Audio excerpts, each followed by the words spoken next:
भारत और जर्मनी ने मिलकर एक ऐसा कदम उठाया है जो हजारों भारतीय छात्रों के लिए गेम चेंजर साबित हो सकता है। जी हाँ, अब भारतीय स्कूल और कॉलेज स्टूडेंट्स को जर्मनी जाने के लिए वीजा फीस नहीं देनी होगी। जी हाँ, आपने बिल्कुल ठीक सुना, ग्रेटिस वीजा यानी कि पूरी तरह से फ्री वीजा। तो आज की इस वीडियो में हम आपको बताएंगे कि ये बदलाव क्यों इतना बड़ा है, किससे फायदा मिलने वाला है और आपके करियर पर इसका क्या असर पड़ सकता है। Hi everybody, you watching NBT Tech Ed and I'm your host Neha Upadhyay. तो पहले क्या होता था कि अगर कोई स्टूडेंट एक्सचेंज प्रोग्राम, वर्कशॉप या फिर शॉर्ट टर्म एकेडमिक विजिट पर जर्मनी जाना चाहता था तो वीजा फीस देनी पड़ती थी। लेकिन अब जब से नया समझौता हुआ है उसके बाद ये फीस पूरी तरह से माफ कर दी गई है। इससे न सिर्फ फाइनेंशियल बैरियर हटेगा बल्कि और भी ज्यादा इंडियन स्टूडेंट्स इंटरनेशनल एक्सपोजर ले पाएंगे। अब यहाँ पर सवाल ये आता है कि आखिर ये जो ग्रेटिस वीजा है वो होता क्या है। तो देखिए, आसान भाषा में कहें तो ये वो वीजा है जिस पर कोई चार्ज नहीं लिया जाता है। ये वेवर खास तौर पर शॉर्ट टर्म स्कूल और कॉलेज विजिट के लिए होता है। यानी अगर आप किसी ऑफिशियल एकेडमिक एक्सचेंज या फिर कल्चरल प्रोग्राम के लिए जर्मनी जा रहे हैं तो वीजा फीस अब आपकी नहीं लगेगी, वीजा फीस हो गया 0। आपको जानकर हैरानी होगी कि जर्मनी आज भारतीय छात्रों के लिए सबसे तेजी से बढ़ता हुआ स्टडी डेस्टिनेशन है। DAAD के आंकड़ों के अनुसार 2023-2024 के विंटर सेमेस्टर में करीब 50,000 भारतीय छात्र जर्मनी में इनरोल्ड थे।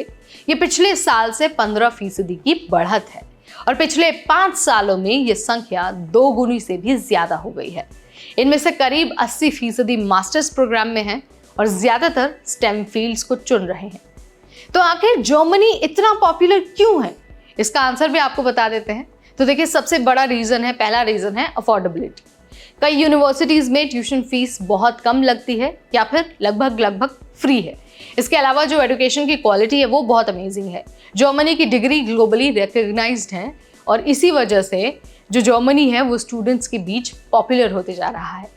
इसके अलावा जो एम्प्लॉयमेंट का एक पॉइंट है ना, उसे मेंशन करना बहुत ज़रूरी है क्योंकि पढ़ाई के बाद जर्मनी में जॉब मार्केट बहुत मजबूत है। आपको पढ़ाई के दौरान भी जो है वो काम करने का मौका मिलता है और उसके बाद भी आप काम कर सकते हैं, यानी कि करियर आपके वहाँ पर एकदम सेटल्ड है। और सबसे अहम बात है कि जर्मनी स्टूडेंट्स को स्टे बैक ऑप्शन देता है जिससे कई भारतीय वहाँ पर सेटल भी हो चुके हैं। तो देखिए, ग्रेटिस वीजा का सबसे बड़ा असर यही होगा कि अब शॉर्ट टर्म एक्सचेंज और जो कल्चरल प्रोग्राम्स हैं उनमें पार्टिसिपेशन बढ़ जाएगा, पार्टिसिपेशन ज़्यादा होगा। छोटे शहरों और जो मिडिल क्लास के स्टूडेंट हैं ना, वो भी बिना एक्स्ट्रा खर्च के और बिना एक्स्ट्रा सोचे जर्मनी जा पाएंगे।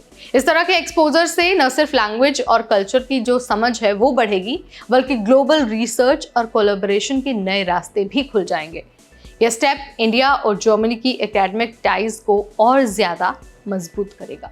और यहाँ पर एक और बात मैं आपको क्लियर कर देती हूँ कि ये जो ग्रेटिस वीज़ा है वो सिर्फ शॉर्ट टर्म विजिट के लिए होता है। अगर आप फुल टाइम बैचलर्स या फिर मास्टर्स या फिर PhD करने जा रहे हैं तो नॉर्मल स्टूडेंट वीज़ा प्रोसेस और फी अभी भी लागू रहेगी। यानी ये वेवर सिर्फ उन प्रोग्राम्स के लिए है जो लिमिटेड ड्यूरेशन के लिए हैं और ये सिर्फ ग्रेटिस वीज़ा के लिए है। तो भाई, ये है इंडिया और जर्मनी के बीच का नया ग्रेटिस वीज़ा एग्रीमेंट। यह कदम हजारों भारतीय छात्रों को इंटरनेशनल एक्सपोजर देगा और आने वाले सालों में स्टूडेंट एक्सचेंज को एक नई ऊंचाई पर भी ले जाएगा। तो आपको ये जो एग्रीमेंट है उसका ये पॉइंट कैसा लगा है, let me know in the comment section. इस वीडियो में फिलहाल इतना ही। Till then, this is me Neha Upadhyay signing of.